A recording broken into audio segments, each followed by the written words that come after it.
Hello, my name is Frances Stone. I'm a certified addictions counselor in New Westminster, BC. Please subscribe, hit the notification button, and just generally stay in touch and stay connected. Today I wanted to talk about, addiction recovery, but more specifically, I wanted to talk today about anger. And full disclosure, I'm kind of experiencing this emotion at this point. So I thought, well, I will try to organically use what I'm experiencing to share how I cope with that in my addiction recovery, in my recovery from addiction, however you want to say it. Again, I'm not going to edit these videos, so if I'm imperfect, let's just call it being authentic. So we'll go with that. We'll go with authenticity. I'm definitely that. So yeah, anger is one of those emotions that honestly, like, until I came into recovery, I wouldn't say that I really felt anything. I feel like even when I did feel things, like I didn't feel things to the degree that I feel them now. And I really feel my feelings. Like I really feel my love feelings. I really feel my sad feelings. I really feel my empathetic feelings, and I really feel my angry feelings when I'm experiencing anger. Like I am really angry, and blame it on being Irish, blame it on being, I don't know, whatever, blame it on whatever. But I'm a passionate woman, and that passion can be, passion for recovery, passion for helping others, but it can also be a passion for injustice. It can be a passion for people that, abuse power, for people that betray people, people that you trust and then they betray you. All those things. I feel passionate about those things. And the word passion, even that word itself is like, out of control. Which, I mean, you can look at that as in a negative way, but honestly, like when I'm feeling passionate, it's like when I feel completely present. And, maybe that is being a little bit out of control, but I don't want to be completely in control of myself at all times. To me, that's being like a robot. And I'm not a robot. I'm a human being, and I feel my feelings, and I feel them a lot in recovery. And I don't know if anyone can relate to that, but I know that that's true for me. So I wanted to talk about anger and kind of like how I have learned to cope with that emotion when basically I do feel like, betrayed or resentful or deep breath,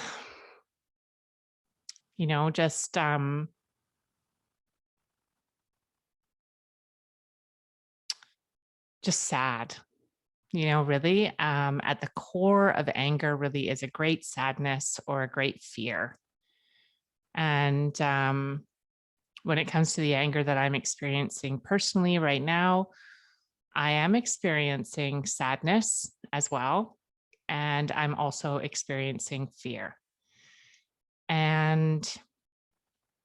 But what I know about myself is that I would way rather feel angry than feel scared or sad. Because when I feel angry, I feel big and powerful and in control and scary, and you can't hurt me, and I've got these walls, and I'll show you, and whatever.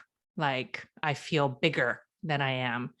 And when I admit that I feel sad and I feel scared, that makes me feel weak and small and vulnerable and victimized. And I don't like how that feels. And so I would much rather be angry. So what do I do with my feelings? What do I do with them? When I used to smoke and drink, I used to feel my feelings and immediately cut off those feelings with a cigarette or a drink.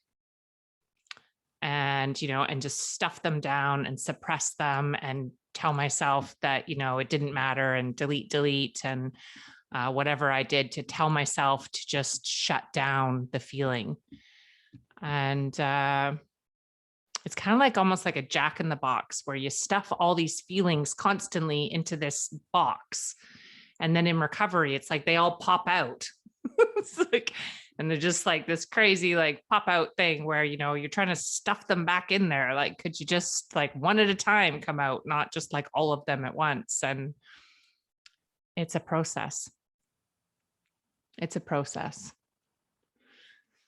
Oh, I don't know if this video is going to make any sense. Maybe I'll just look back on these videos and wonder what the heck I was thinking, but I'm going to push through and I'm going to push forward, regardless if I feel like I don't know what I'm doing, and just hope that, you know, hope that somehow this video is resonating with somebody, that the least service, you know, that I could give, I think, is just to know that you're not alone.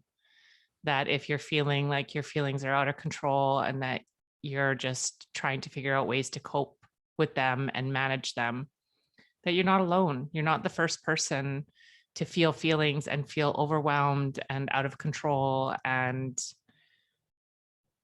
you know, sad and scared. You're not alone. You're not alone in that. And I am currently feeling that. So in this current moment, you are not alone. And so whenever it is that you find this video, you are meant to find it, to know that we do recover, that we can feel our feelings and that we don't have to pick up drugs or alcohol or food or shopping or whatever your, you know, addiction of choice is. People, I think probably the worst thing to use, in my opinion, is people. People that use people. It's almost kinder to use drugs than it is to use people.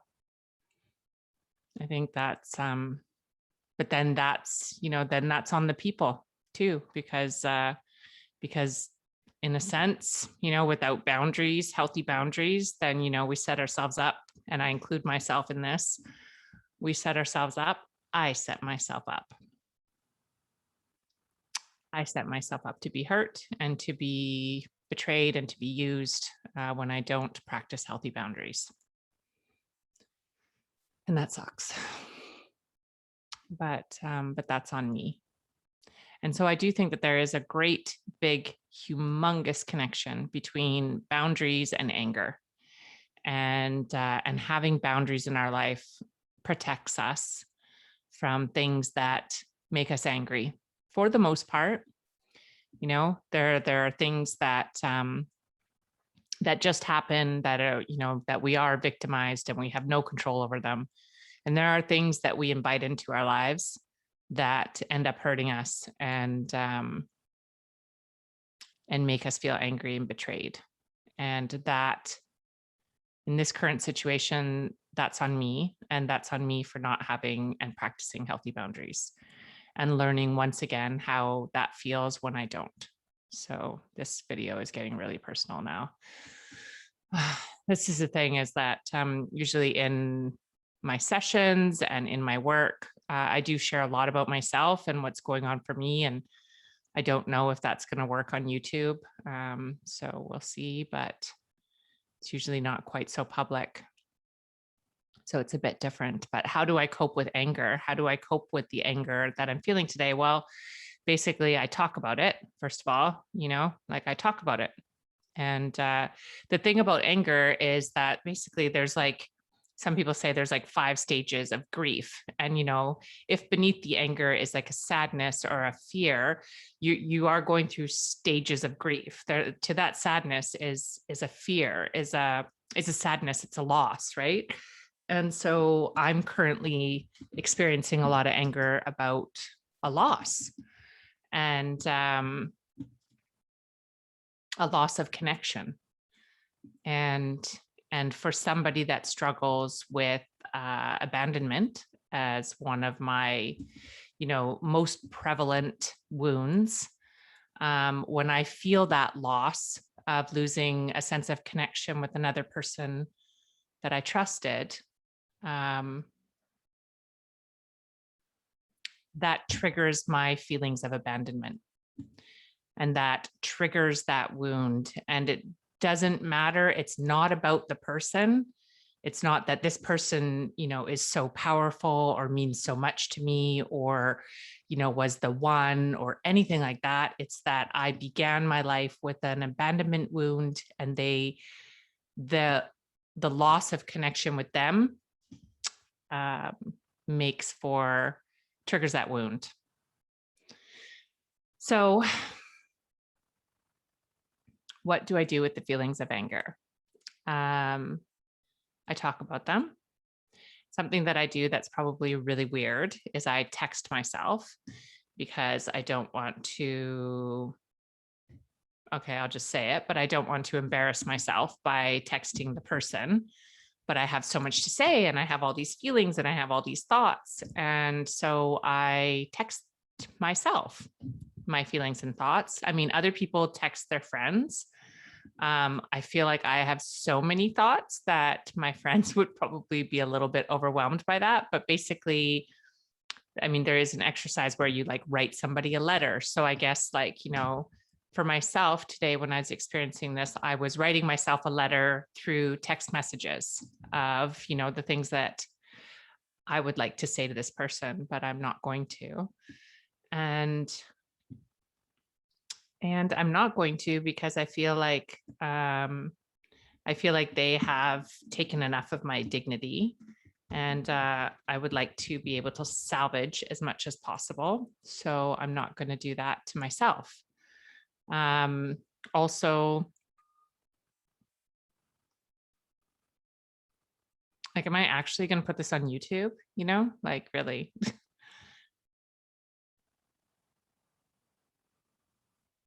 Like, is there any value in doing this, or is this just causing me even more pain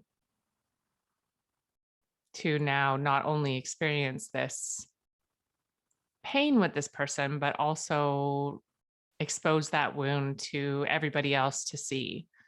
And worse, because lots of people don't even watch the videos. So then it's like, I'm just setting myself up to be, rejected and dismissed and ignored yet again.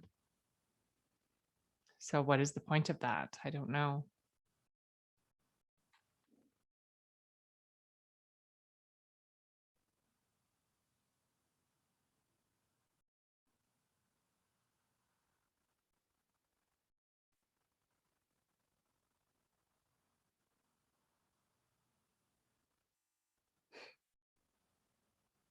I just feel so tired.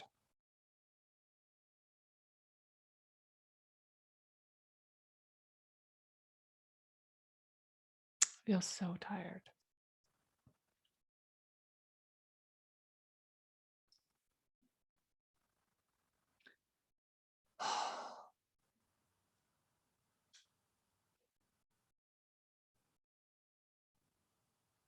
So hurt and so betrayed.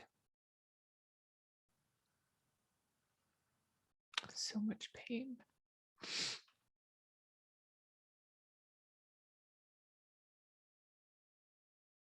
So unloved and so helpless.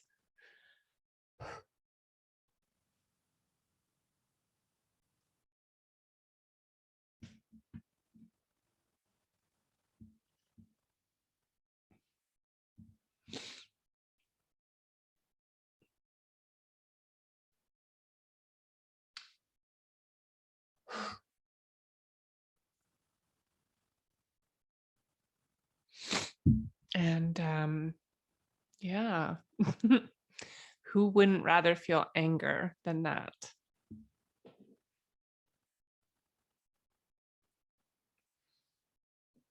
Yeah, but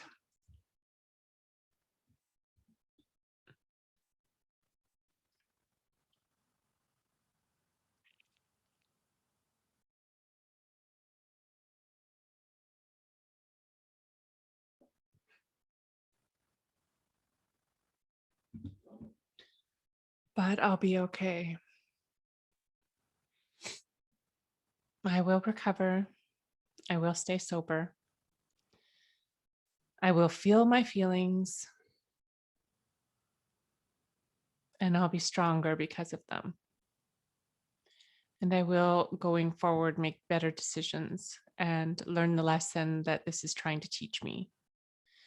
And I will integrate those lessons. And after I've experienced enough pain, eventually I will put them into practice, which honestly, I feel like that's now. I feel like I've experienced enough pain in relationships to begin to set boundaries and really stick to them and keep them, because I don't want to let people hurt me anymore.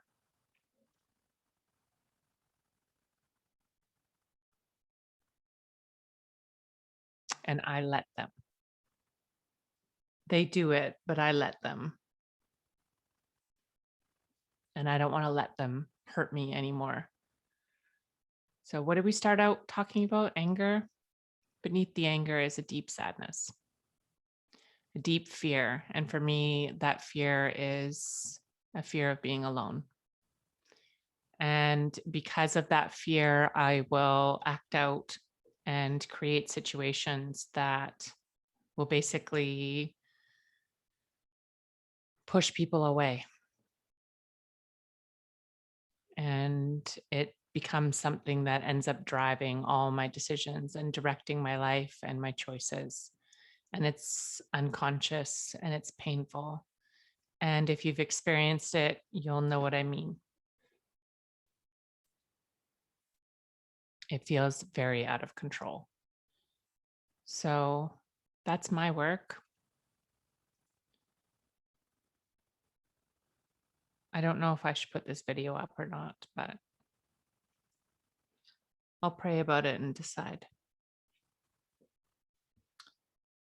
But thank you for listening to my weirdness. If I do put this up, I hope that you know that whatever you're feeling and whatever you're experiencing, that you're not alone, and that you can stay sober through anything. You really, truly can. You can feel your feelings and you can feel sad and you can feel lonely, and you can like get up and focus on solutions and get up and focus on what boundaries do I need to set, and get up and block who you need to block and do what you need to do to take care of yourself. And really, I think like that's probably one of the biggest solutions to abandonment and maybe to anger too, is self-care. You know, watching the amount of stress. Right now I'm doing too much. And so I need to address that. And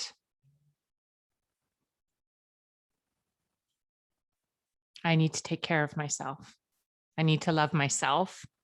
I need to express my feelings and talk about it without shame. You know, because I think I am going to put this video up because I feel shame about my feelings. I feel shame that I should, you know, I should have it together more. I shouldn't be so myself. You know, this is me. This is a part of me. I can be very professional and in control and, you know, that sort of thing, but I can also be this part of me. And I think self-love is really like self-love, and self-care is really loving all the different parts of me. And so that's what I'm going to do. I'm going to put this video up, sort of crossing my fingers that nobody ever watches it, but I'll still put it up. And I just thank you for watching. If you did watch to the end, and please subscribe and set the notifications to get the next video. And just thank you if you did make it to the end of holding space for me while I just felt my feelings. I appreciate you, and I appreciate the heart that that would take to do. So thank you. Thanks for letting me share. Have a great day.